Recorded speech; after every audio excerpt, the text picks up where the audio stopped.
नमस्कार दोस्तों। आज का जो हमारा लेक्चर है उसमें हम पढ़ने वाले हैं लैग्रांज थ्योरम। लैग्रांज थ्योरम गजब की थ्योरम है। ये one of the finest theorem है हमारे ग्रुप थ्योरी की। अगर ग्रुप थ्योरी में जितनी भी थ्योरम है आज तक जो ग्रुप थ्योरी बन चुकी है उसमें जितनी भी थ्योरम आई है, अगर उन्हें क्रम से लगाया जाए तो नंबर 1 थ्योरम लैग्रांज थ्योरम होती है। नंबर 1। सोचिए, इसका ओहदा वही है जो हमारी मूलतः जो हमारी ज्यामिति के अंदर पाइथागोरस प्रमेय का जो रुतबा है या जो ओहदा है, जो कद है। अब अगर आप अपनी जो ज्यामिति है ना, ज्योमेट्री जो है उसके अंदर आप थ्योरम को नंबर वाइज करें तो नंबर 1 थ्योरम जो होगी वो होगी पाइथागोरस प्रमेय। ये तो आप मानते ही हैं। पाइथागोरस प्रमेय अगर ना हो तो पूरी मैथ्स खाली हो जाए, अधूरी हो जाए। तो सेम वैसे ही ग्रुप थ्योरी बिना लैग्रांज थ्योरम के अधूरी है। लैग्रांज थ्योरम का इतना ज़बरदस्त जो है वो रोल है। तो लैग्रांज थ्योरम है क्या, वो देखिए, सुनिए और मज़ा लीजिए इसका। सबसे पहले लैग्रांज देखिए। लैग्रांज जो थे वो मैथमेटिशियन थे। इनके बारे में तो आपने कभी सुना भी होगा। बड़े फेमस मैथमेटिशियन थे और ये जो है ये लगातार एक कंटिन्यूसली एक पूरी चेन है इन लोगों की, जिन्होंने मतलब मैथमेटिक्स को बहुत कुछ दिया है। लाप्लास है, लैग्रांज है, आयलर है, ठीक है ना। ये लगभग जितने भी पूरा जो बेल्ट है, ये पूरा का पूरा बेल्ट जो है यूरोपियन है। ये यूरोपियन बेल्ट है। फ्रेंच, इटली, तो आपको यहाँ ऑस्ट्रिया, पोलैंड, ये रसिया, यहाँ का जो एक पूरा बेल्ट मिलेगा, जिस बेल्ट के अंदर आपको ये जो पूरी मैथमेटिक्स जो क्रांति है या जो लेटेस्ट मैथमेटिक्स थी, जो मॉडर्न मैथमेटिक्स थी, वो यहीं इस एरिया के अंदर ही पनपी थी, है ना। आप चाहे किसी को उठा के देख लीजिए, चाहे आप कोशी को उठा के देख लीजिए।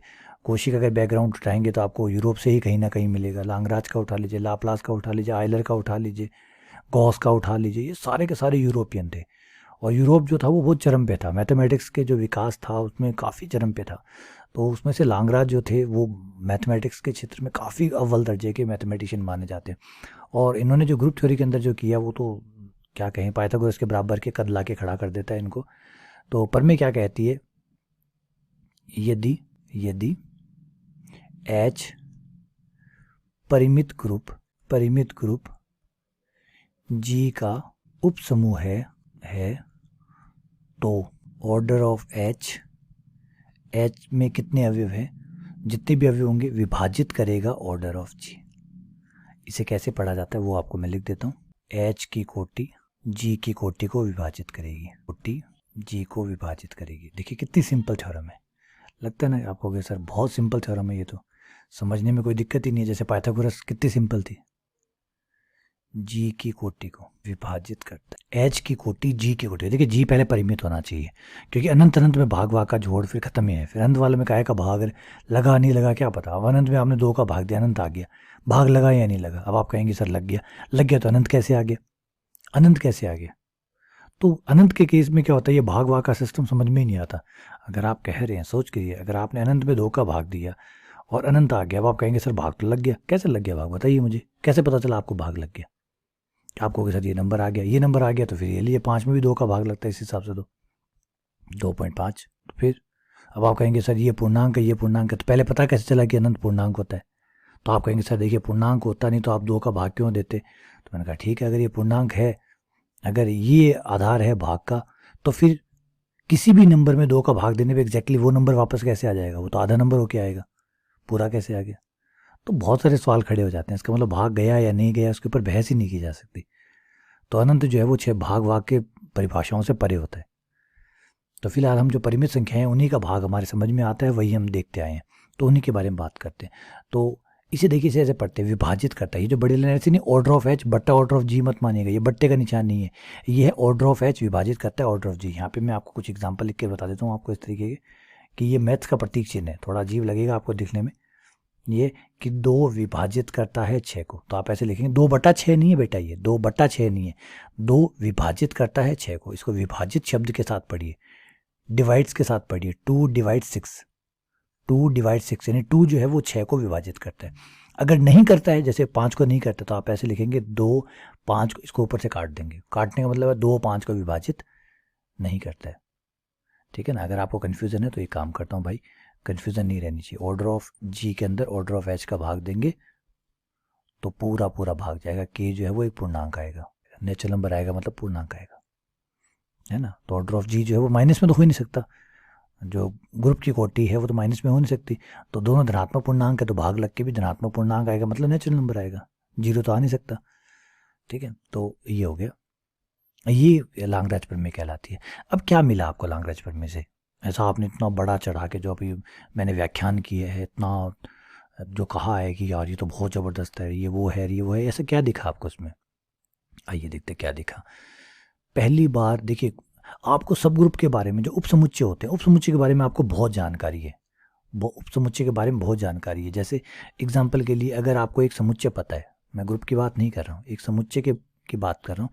जैसे जी एक समुच्चय है और इसमें मान लीजिए आपके पास 4 अवयव है, 1 -1 आयटा माइनस आयटा, ठीक है, ये 4 अवयव है। तो मैं आपसे पूछूं इसके कितने उपसमुच्चय बनेंगे, तो आप बहुत तुरंत मुझे बता देंगे उपसमुच्चयों की संख्या इसके, और कौन कौन से बनेंगे वो भी बता देंगे।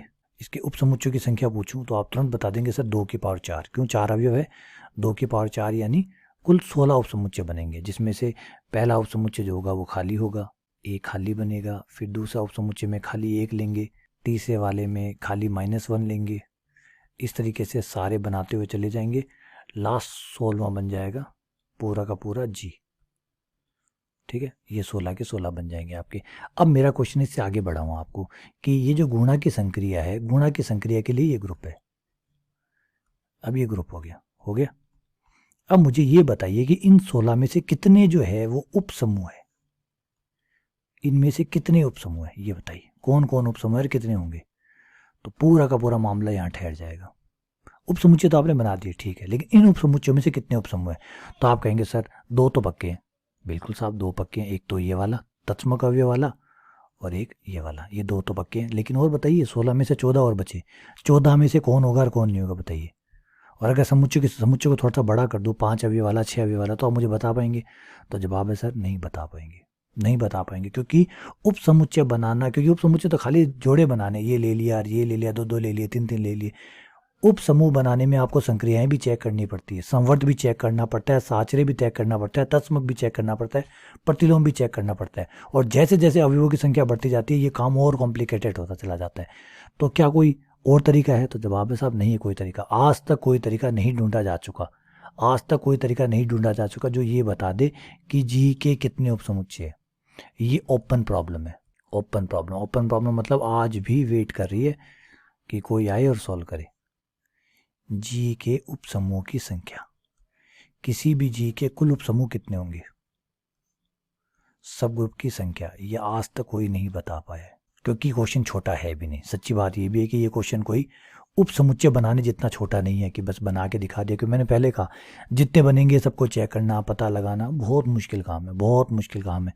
तो ये क्वेश्चन जो है ये बहुत जटिल क्वेश्चन है। अब इस जटिल क्वेश्चन को हल करने के लिए पहली कड़ी जो साबित हुए वो थे लाप्लास, ये लांगराज ने पहली कड़ी रखी। लांगराज ने क्या बताया अब आप सुनिए, कमाल की बात सुनिए कि लांगराज ने क्या बताया। लांगराज ने बताया कि भाई आपका जो ग्रुप जी है, जी ग्रुप है वो 4 ऑर्डर का है, 4 ऑर्डर का है, ठीक है। अब 4 में जिन जिन का भाग जाता है वही उपसमूह हो सकते हैं, क्योंकि अगर उपसमूह होगा तो भाग जाएगा, उपसमूह होगा तो भाग जाएगा। इसका मतलब है कि ऑर्डर ऑफ एच जो है उसकी संभावना क्या क्या हो सकती है। वो 1 ऑर्डर का हो सकता है, वो 2 ऑर्डर का हो सकता है, क्योंकि 4 में 2 का भाग जाता है, 4 में 4 का भाग जाता है, ठीक है। तो क्या नहीं हो सकता? ऑर्डर ऑफ एच 3 नहीं हो सकता। तो 3 ऑर्डर वाले जो हैं वो उपसमूह नहीं बना सकते, 3 अवयव वाले जो हैं वो उपसमूह नहीं बना सकते। यहाँ जो 3 वाले हैं उनको बाहर निकाल दीजिए, जो 3 वाले हैं वो बाहर निकाल दीजिए। 16 बने हैं, उन 16 में से जो 3 के जोड़े बन रहे थे उनको बाहर कर दीजिए। समझिए, जो 3 वाले थे, जो भी 3 वाले उपसमुच्चय बनेंगे उनको बाहर कर दीजिए, क्योंकि वो उपसमूह नहीं बना सकते। लेकिन अभी भी रुकिए, अभी भी लांगराज प्रमेय अधूरी है। अधूरी किस लिए? कि लांगराज प्रमेय तो ये तो बता दी कि कौन नहीं बना सकता, लेकिन जिनमें भाग चला गया इनकी गारंटी थोड़ी उपसमूह बनाते हैं। प्रमेय ऐसा नहीं कह रही है, प्रमेय थोड़ी कह रही है कि जो भाग चला गया वो उपसमूह बनेगा, भाग चला गया तो उपसमूह ना, वो कह रहा है उपसमूह बनेगा तो भाग जाएगा। बात ऐसे समझिए, उपसमूह बनेगा तो भाग जाएगा, इसका मतलब अगर 2 का उपसमूह है भाग जाएगा, भाग नहीं जाएगा मतलब उपसमूह नहीं बनेगा। ये बात तो सही है, भाग नहीं जाएगा मतलब उपसमूह नहीं बनेगा, उपसमूह बनेगा तो भाग जाएगा। तो अब यहां से भाग जाने का उल्टा मत ले लीजिए, उल्टा मत ले लीजिए, इसको उल्टा मत ले लीजिए जैसे कि भाग चला गया तो उपसमूह होगा, उपसमूह होगा तो भाग जाएगा, उपसमूह होगा। समझ रहे बातों को? ऐसे बोल रही है बात, ऐसे नहीं बोल रही कि भाग जाएगा तो उपसमूह होगा, उपसमूह होगा तो भाग जाएगा, यानी भाग नहीं जाएगा मतलब उपसमूह नहीं है। ऐसे तो उल्टा तो ले सकते हैं, ऐसे नहीं करके उल्टा कर सकते हैं, लेकिन ऐसा नहीं कर सकते भाग चला गया मतलब उपसमूह है।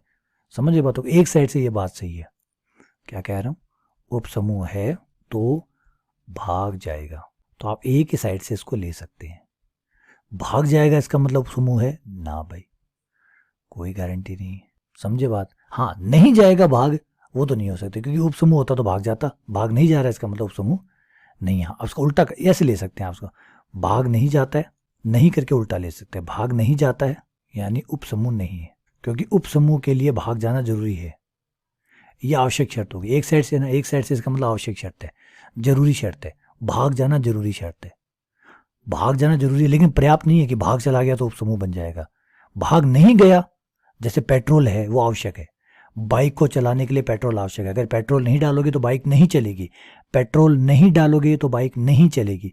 लेकिन सिर्फ पेट्रोल डालने से बाइक चल जाएगी, नहीं चलेगी। टायर पंचर हो तो, टायर हो ही ना हो तो। हाँ पेट्रोल नहीं डालोगे तो बाइक नहीं चलेगी, चाहे कितने बढ़िया टायर लगा दो, चाहे कितने बढ़िया और कुछ लगा दो, पेट्रोल नहीं डालोगे तो नहीं चलेगी। लेकिन पेट्रोल डाल दोगे तो चल जाएगी, गारंटी नहीं है। सेम वही बात है, भाग नहीं है, पेट्रोल नहीं डाला तो उपसमूह नहीं होगा। समझ रहे। तो उपसमूह है तो भाग जाएगा, ये आवश्यक है, भाग जाना जो है वो आवश्यक शर्त है, तो इसका होना जरूरी है। लेकिन होना पर्याप्त है नहीं, भाग चला गया तो उपसमूह बन गया नहीं साहब, चेक करना पड़ेगा आगे। तो इससे क्या हुआ, इससे सिर्फ इतना पता चला, एक मतलब ये मानिए कि एक कील ठुक गई, केवल इस बड़ी प्रॉब्लम के अंदर एक कील तो ठुक गई, एक छेद तो कर दिया। लांगराज ने वो पहला छेद किया इस प्रॉब्लम के अंदर, समझिए, लांगराज ने एक पहला छेद किया। क्या क्या जानकारी मिलती है आइए बात करते हैं कि भाई कोई ऑर्डर ऑफ ग्रुप जो है, एक मान लीजिए ऑर्डर ऑफ ग्रुप जो है वो मान लीजिए 10 है, तो ऑर्डर ऑफ एच जो है उसके बारे में पता चल गया कि उपसमूह का जो ऑर्डर है वो यहाँ 1 हो सकता है, 2 हो सकता है, 3 नहीं हो सकता, 10 में 3 का भाग नहीं जाता, 4 नहीं हो सकता, 10 में 4 का भाग नहीं जाता, 5 हो सकता है, 6 नहीं हो सकता, 6 में 6 का, 10 में 6 का भाग नहीं जाता, 7 का नहीं जाता, 8 का नहीं जाता, पूरा भाग नहीं जाता, 9 का नहीं जाता, 10 का। ये लीजिए, तो ऑर्डर ऑफ एच क्या क्या नहीं हो सकता ये तो पता चल गया ना आपको, कौन कौन से ऑर्डर के ग्रुप नहीं हो सकते, सब ग्रुप नहीं हो सकते। इसके जो सब ग्रुप नहीं हो सकते वो है 3 का सब ग्रुप नहीं हो सकता, 4 का सब ग्रुप नहीं हो सकता, 6 का सब ग्रुप नहीं हो सकता, 7 का सब ग्रुप नहीं हो सकता, 8 का सब ग्रुप नहीं हो सकता, 9 का सब ग्रुप नहीं हो सकता। एटलीस्ट इतने तो रेस से बाहर हो गए, ये तो बाहर खत्म। अब बच्चे 1 10, देखिए 10 वाला तो होगा ही होगा, 10 वाला तो ये खुद ही होगा, ये तो होना ही होना। एक जो है वो तत्समूह वाला होगा, तो ये दोनों भी होंगे, तो बच गए कितने, 2 और 5 वाले। और अभी भी प्रॉब्लम आसान नहीं है बेटा, ऐसे मत सोचिएगा 2 और 5 वाले, ना ना। पता आपको 2 अवयव वाले कितने उपसमुच्चय बनेंगे, 2 के उपसमुच्चयों की संख्या जो होती है वो एनसीआर से निकलती है। 2 अवयव वाले उपसमुच्चयों की संख्या, जिसमें केवल 2 अवयव लेकर उपसमुच्चय बनाएंगे वाले उपसमुच्चयों की संख्या वो होती है एनसीआर। आर यहाँ पे जितने अवयव का चाहिए, टोटल है 10 अवयव, उसमें से 2 अवयव लेकर कितने समुच्चय बन सकते हैं, तो 10 × 9 10 × 9 नीचे 1 × 2, ये हो गया आपका 5 × 45, 45 समुच्चय बनेंगे जिसमें 2 अवयव होंगे। उन 45 में से कौन कौन उपसमुच्चय है वो निकाल लें, फिर 5 वाले पे आ जाइए, भी तो आपने इतने लिए, 5 वाले भी तो भाग जाता है, तो उनमें से भी कोई उपसमूह हो सकता है, गारंटी नहीं है, हो सकता है। 10C5, और 10C5 बहुत बड़ा नंबर है भाई, 10 9 8 7 6 नीचे 1 2 3 4 5, ये 5 और 2 10 काट दो, 3 × 9 काट दो, 4 दूनी 8 काट दो, 3 दूनी 6 36, 36 और 7 7 चंग 42, असला की 4 1 4 252, चेक कर लीजिएगा भाई कोई कम ज़्यादा हो गए, 252 होंगे 5 अवयव वाले, 252 5 वाले, 2 वाले 45, ये मिला के तकरीबन 300 हो गए। अब 300 में से कौन से उपसमूह है वो निकालो, सोचिए, ये तो 10 अवयव का ग्रुप है, अगर 10 से ज़्यादा हो तो 20 का 30 का 40 का 50 का 60 का, तो सोचिए कितने उपसमुच्चय बनेंगे, और उन उपसमुच्चयों में से कितने सब ग्रुप बनेंगे नहीं बनेंगे ये पता करना। तो हमारे पास कोई भी दुर्भाग्य से कोई जनरल मेथड अभी तक है ही नहीं, कोई जनरल मेथड है ही नहीं। अब आप कहेंगे कि सर भाग जाता है, तो अब भाग जाता है तो उपसमूह बन सकते हैं क्या, कौन कौन से बन सकते हैं, तो बेटा ये कोई गारंटी नहीं है कि भाग जाएगा तो उपसमूह बनेगा। उपसमूह होगा तो भाग जाएगा ये बात पक्का है, क्योंकि लांगराज प्रमेय कहते हैं, लेकिन भाग जाएगा तो उपसमूह होगा ये पक्का नहीं है, और सच्ची बताऊं गारंटी भी नहीं है। सच भी नहीं है ये बात, कि कई बार भाग चला भी जाता है और उपसमूह नहीं बनता, ये बात भी सच्ची है। भाग जाने के बाद भी उपसमूह नहीं बनता है, भाग जाने के बाद भी उपसमूह नहीं बनता है। फॉर एग्जाम्पल ले लीजिए, जी रहा 1 -1 आयोटा और माइनस आयोटा, ठीक है। ऑर्डर ऑफ जी कितना है 4, इसमें से एक उपसमुच्चय निकाल लेता हूँ, आयोटा और माइनस आयोटा। देखिए आयोटा माइनस आयोटा क्या गुणा के लिए ग्रुप है? जवाब है साहब नहीं। क्यों नहीं है? क्योंकि तत्समक अवयव कहाँ है इसके पास? इसके पास तत्समक अवयव कहाँ है? नहीं है, तत्समक अवयव ही नहीं है गुणा वाला, तो ग्रुप बनेगा नहीं। तो कई बार भाग जाने के बावजूद भी उपसमूह नहीं बनते। हाँ, उपसमूह बनेगा, भाग जाएगा, बनेगा तो पक्का भाग जाएगा, लेकिन भाग जाएगा तो बनेगा इसका कोई गारंटी नहीं है। जगह एग्जाम्पल दिखा दिया, ठीक है। ऐसे बहुत से एग्जाम्पल मिले। तो इसके बाद में एक मैथमेटिशियन है जिनका नाम था साइलो। साइलो ने पहली बार ये उल्टा करने की कोशिश की। देखिए उल्टा सत्य था ही नहीं, पहली बात तो ये समझ लीजिए, उल्टा सत्य नहीं था। भाग जाएगा तो उपसमूह होगा इसकी कोई गारंटी नहीं थी। बहुत सारे उदाहरण भी ऐसे मिल गए कि भाग जाने के बाद भी वो उपसमूह नहीं होते। इसका मतलब है इसका जो रिवर्स है, जिसका इन्वर्स है, जिसका उल्टा जो प्रक्रिया है वो हमेशा सत्य नहीं है। साइलो वो थे, उन्होंने ढूंढने की कोशिश की कि ऐसा कब कब सत्य होगा। ये जो प्रमेय, इसका जो विपरीत है, इसका जो विलोम है, विलोम कब सत्य होगा, किन शर्तों के अंतर्गत इसका विलोम सत्य हो सकता है, विलोम किन परिस्थितियों में सत्य होगा, ये ढूंढने की कोशिश की थी साइलो ने। हमेशा तो सत्य नहीं है, जैसे मैं बता चुका, इसका विलोम हमेशा सत्य नहीं है, किन परिस्थितियों में सत्य होगा। साइलो ने पहली बार ये कोशिश की कि भाई विलोम सत्य नहीं है, हमेशा सत्य नहीं है, सही बात है, हमेशा सत्य नहीं है, लेकिन कौन सी परिस्थिति ऐसी है जब इसका विलोम सत्य होगा, ये जानने की कोशिश की साइलो ने। साइलो ने 3 थ्योरम बनाई, साइलो 1, साइलो 2, साइलो 3। कमाल के साइलो की 3 थ्योरम थी, साइलो 1, साइलो 2। अब मैं क्षमा चाहूँगा क्योंकि मुझे यहाँ ब्रेक करना पड़ेगा, क्योंकि यहाँ से हम बस इसको यहाँ तक ही बता के आपकी जानकारी के लिए यहीं छोड़ना पड़ेगा, क्योंकि हम अपने सिलेबस से बाहर ना निकल जाएं, हमारे कंटेंट से बाहर ना निकल जाएं, इसलिए अपने आप को रोकना होगा।